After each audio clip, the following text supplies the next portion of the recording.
Hello, everyone. Welcome to the next episode of Web3 Magic. I am here today with Simon Brown. I met Simon in Istanbul. Hi, Simon. Hey. And I would say Simon caught my eye because he was not doing a typical conference visit, like running through lectures or anything. He basically spent most of the time talking to people.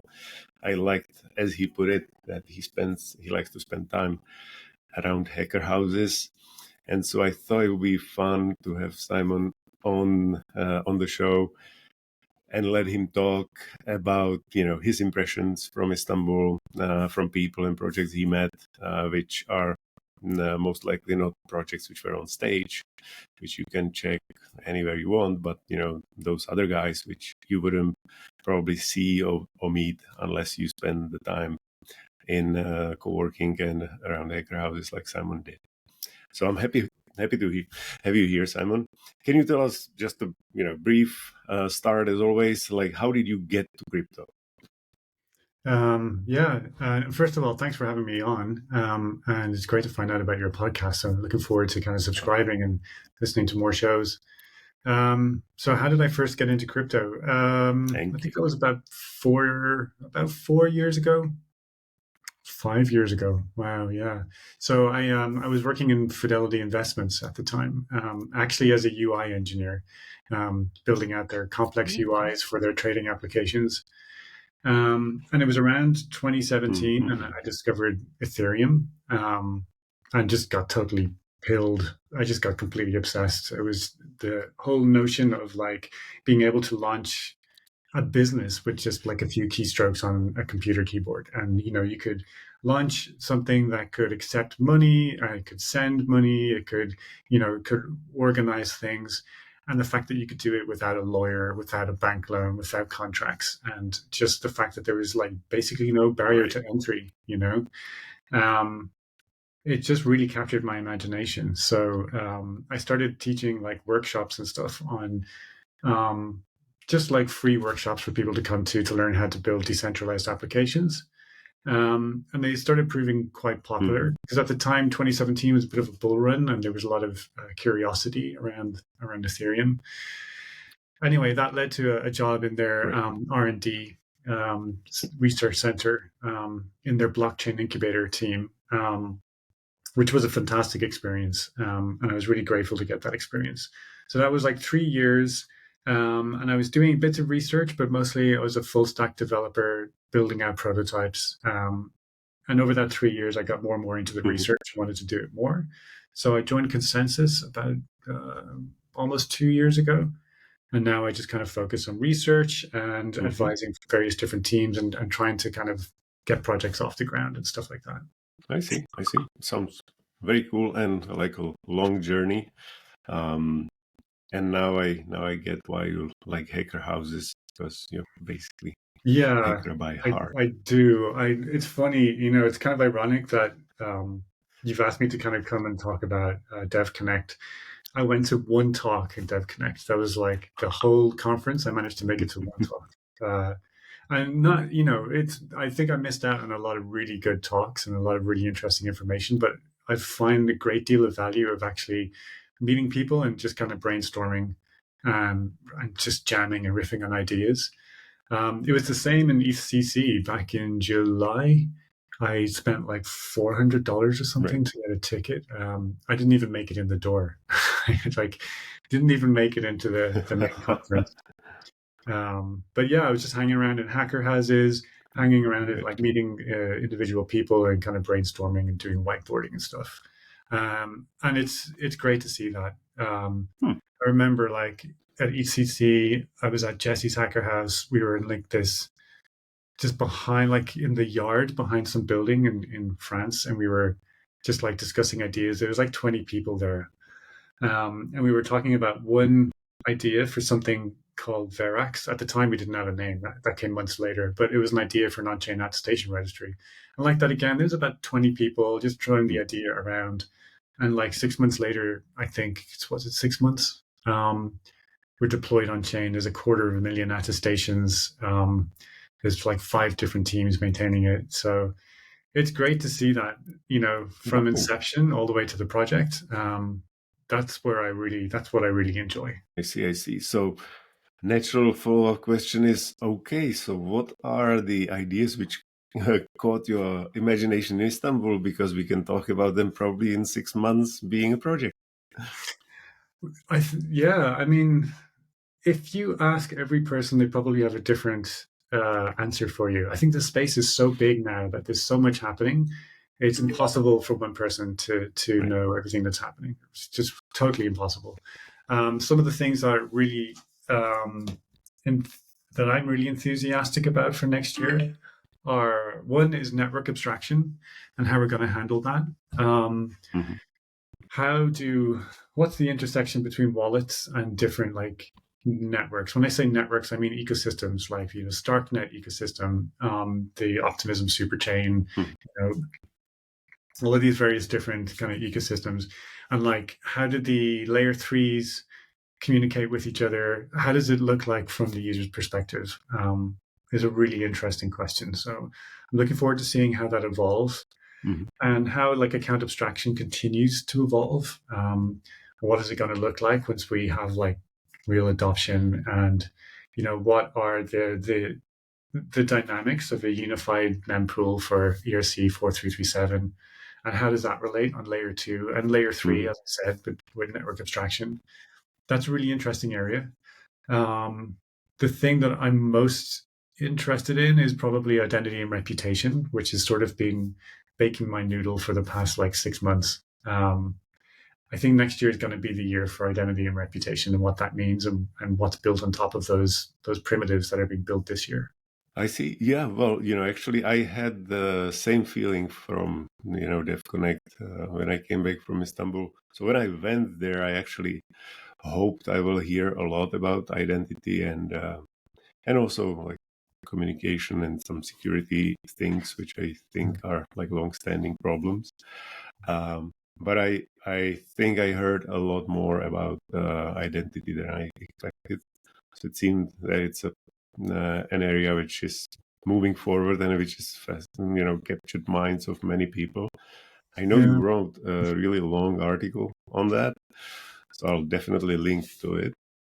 But is there anything which stands out around the identity? Like, have you met anybody who has like unique look at it? Who is planning to build on the project you mentioned? Anything Well, which stands out from that space? yeah, there's a few things that do stand out from that space. And first of all, I agree with you that there was like a lot more enthusiasm and interest and curiosity about identity and reputation than I had anticipated. I went to Devconnect and I was really Mm, pleasantly surprised by the amount of energy in like focused on that area at the moment. But in terms of really interesting projects that stand out for me, there's like code like technology, which is technology that's derived from TLS Notary. So TLS Notary is a technology that must be, mhm, I don't know, it's been around for years. And right now it's being built out by the Privacy and Scaling Exploration Group in the Ethereum Foundation. So that's the group that Barry Whitehat leads. I think there's about 80 people in that group. It's like the biggest group in the EF. And they do incredible work. wow. Okay. So they are kind of spearheading the research and development into TLS Notary, and there's a whole bunch of projects that have different flavors of that idea. And the idea is simple. You basically uh, co-sign a HTTPS session, and that allows you to drive data that's certified from Mhm. that session that you can bring anywhere else. So to put it simply, if you log onto your web browser, Okay. you see that little padlock at the top of the screen, and that means that you've got an encrypted connection between you and the server. In order to do that, there's like a kind of a handshake, and your browser and the computer, they come to an agreement on what cipher they're going to use, and then they generate keys and they swap keys and they do all this kind of stuff. So there's a way to, if you install a browser extension, that part of the key can be um, created by your browser, and the other part can be created by this other browser extension. And what that allows you to do is Mhm. effectively you can prove what's on the web browser. Like you can say basically, this web browser had this piece of text in it, and it was signed by a certificate that was issued to whoever, google.com or facebook.com or Right. amazon.com. And then you can create a zero knowledge proof from that. Yep. And that means when you bring that zero knowledge proof to a smart contract, for example, the smart contract can say, Amazon said this, and it's completely verifiable because it's cryptographically Okay. sealed all the way back to the certificate authority issued to Amazon.com. And so there's like half a dozen different teams looking at that and pioneering it. There's Reclaim Protocol, there's Pado Mm. Labs, there's Click, there's, who am I missing? ZK Pass, DAuth are doing a flavor of it for authentication. I think they're slightly different, but yeah, Mm-hmm. they're all kind of doing something similar. And the use cases and the design space is sort of unlimited, right? Like you can take any data from any API connection or web browsing session, anything, right? And then you can bring it on Mm-hmm. chain. And then you can Right. interact with whatever logic in whatever smart contract exists on chain. So the most immediate use cases are Sybil resistance, right? But beyond that, it can be Mm-hmm. basically it's about taking ownership of your data. All of the data that's locked in silos and Facebook, Google, Apple, whatever, that you have to kind of get Right. permission for Amen. other people to access. Now you can just take it and bring whatever you want. So that's what I'm most excited about. And those 6 projects I mentioned are pioneering that area and doing amazing things. Right. I think I remember at least part of those names are also working with on Verax, right? On the attestations. Yeah, a lot of them are actually. Actually, some of them are building Verax. So, Clique and Pado Labs are both building out Verax. They're like the core contributors to the project. And they already have tens of Gotcha. thousands of attestations on chain. So, for example, Clique are doing cool things where they're allowing gamers to like prove how many hours they've played on different types of games on Steam, which gets them like access to Mm-hmm. promotions and stuff on chain. Pado Labs allow you to prove, like, for example, you've passed a certain verification level on a centralized exchange. So, like, for example, you can say the owner of this wallet address has passed verification level 3, which is full KYC on Binance. So now any smart contract can Mm-hmm. say the owner of this address has passed KYC, and now I'm legally compliant to, give them under collateralized lending or whatever it is. Um, and that's a Sure. big deal. And we saw all the noise about kind of Coinbase doing something similar with EAS. Pado are doing it with Mm-hmm. basically every single exchange. So yeah, it's pretty cool. I'm looking forward to seeing what they're doing next year. Okay. Wow, that's impressive. Um, okay, so it was actually a lot deeper dive into reputation things than I expected. Um, Yeah, it's quite a so rabbit hole, unfortunately. I assume that's I assume that's basically most of what's on your mind for the next year, right? The how are the identity projects going to progress? Yeah, I always have. I always end up being distracted by different interesting problems. I'm an easy person to nerd snipe. So, I mean, identity and reputation is definitely a rabbit hole I'm still falling down. I think that like keeping an eye on the decentralization in Ethereum is really important as well. I think that's something we always have to be vigilant about Oh yeah. because the worst thing we can do is be complacent. So one of the projects that I want to get more involved in next year is collaborating with different people who are interested in measuring the effective level of decentralization across Ethereum. So I did some research Okay. on that Mhm. this year and published a paper on it. But I think there's more work to be done. So that's a very, very interesting area because Ethereum changes every year. This year we've got a lot more Right. people using layer twos. I think that's going to increase next Mm. year, but layer twos themselves are going to change in their character and their nature depending on how decentralized they become. Many of them are starting plans to decentralize the sequencer. decentralized approver, moved to shared sequencers, and then we have Suave is coming online. We've seen DA layers like Celestia. So, so this time next year, Ethereum will be very different to the way it is today, which is the same every year. So that's an area that I have an interest in as well, kind of more of a hobby horse, but something I'll definitely be doing more work and collaboration on next year. I see. That's great. I hope you can send me a link to the paper you published on the Ethereum decentralization. I'd love to share it. Yeah, if it's okay. So I joined the. I think it was Saturday. There was a censorship. What the fuck? I think censorship WTF, and there was a lot of talk about the resistance, which is not that ideal as it used to be because the decentralization of different levels of Ethereum is not 100% ideal also. So it was a little bit surprising for me because, wasn't nerding on the decentralization that much. I was more thinking about like security and governance in general. It's like how much money you have to basically buy 51% and then sway the vote.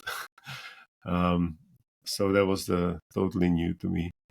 And I have almost a finished article about this. So I look forward to reading it. You mentioned it. I mean, that was the one. For you, it's going to be very high level.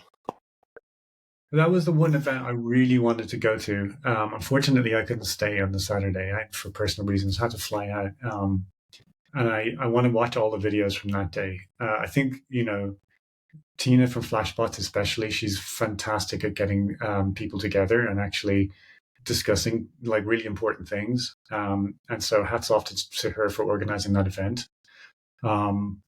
Yeah, that it is a topic that I'm glad the event was great. There is renewed interest in. Yeah, I definitely recommend watching it. I think the talks were really cool, not too long, but a lot of them, and so it was there were definitely, I'm sure you will find topics which will light you up. It was eye-opening for me for the most part, but for you, it's probably going to be a deeper dive, nudge maybe for some topics. So is there, because I think we are coming to the time when you need to run, is there any specific topic which you would like to highlight, any special project you would like to shout out, either from Istanbul or, anything from this year? Because we are almost at Christmas, so it's like, almost end of the year. So, let me think about that for a second. Looking back over the year. Yeah, I think like the biggest project, if I was going to shout out, it's going to be for Verax and EAS as well. I think at the start of this year, I mean, I knew about the whole idea of on-chain attestations, and I had been following the attestation station and optimism, but EAS have really evangelized the whole idea hugely, and now I think it's like a topic that people are generally interested in, and a lot of that is down to like, kind of like their efforts and kind of evangelizing it. So hats off to them. Yeah, I definitely credit where credit's due. They've done great work. Verax as well, very interesting, and it's great to see it evolve as more teams join the project. So that's the kind of area and the use cases that we build on top of it that I'm most interested for next year. I think we're going to see some really exciting stuff. Okay, very cool. Yeah, I have to read more of Verax, but it definitely looks like it did a lot of work in a relatively short time. And definitely true about attestations. I keep hearing about it from left or right. Basically, anyone I talk to before after the podcast, we somehow end up one way or the other around attestations. And just as we talked about it, if people are interested in attestations, EAS have a lot of information on it. They're in development, but it's kind of going to be interesting as well to see it evolve. But there's also like other kind of focused on off-chain attestations. So if people are interested, check out Ceramic and check out Intuition, who are building on top of Mhm. Ceramic. They're going to be there's going to be a lot more attention on them next year as well. So if you're interested in that area, I would definitely recommend checking out those projects. Awesome, awesome. There was a guest. I think it was David from Joke Race who actually mentioned Intuition, and I think I met someone from Intuition on the first day in Devconnect because there was a event which Ceramic organized. I Yeah, think it was Monday, Rep Connect or something. So it was definitely interesting. I will keep my eye on them. Well, Simon, thank you very much for your time. I know you had to squeeze it into your schedule, but thanks a lot. It was a pleasure meeting you, and I hope to see you soon again. absolutely. Yeah, keep in touch. And thanks for having me on the show. It's been a pleasure. Thank you.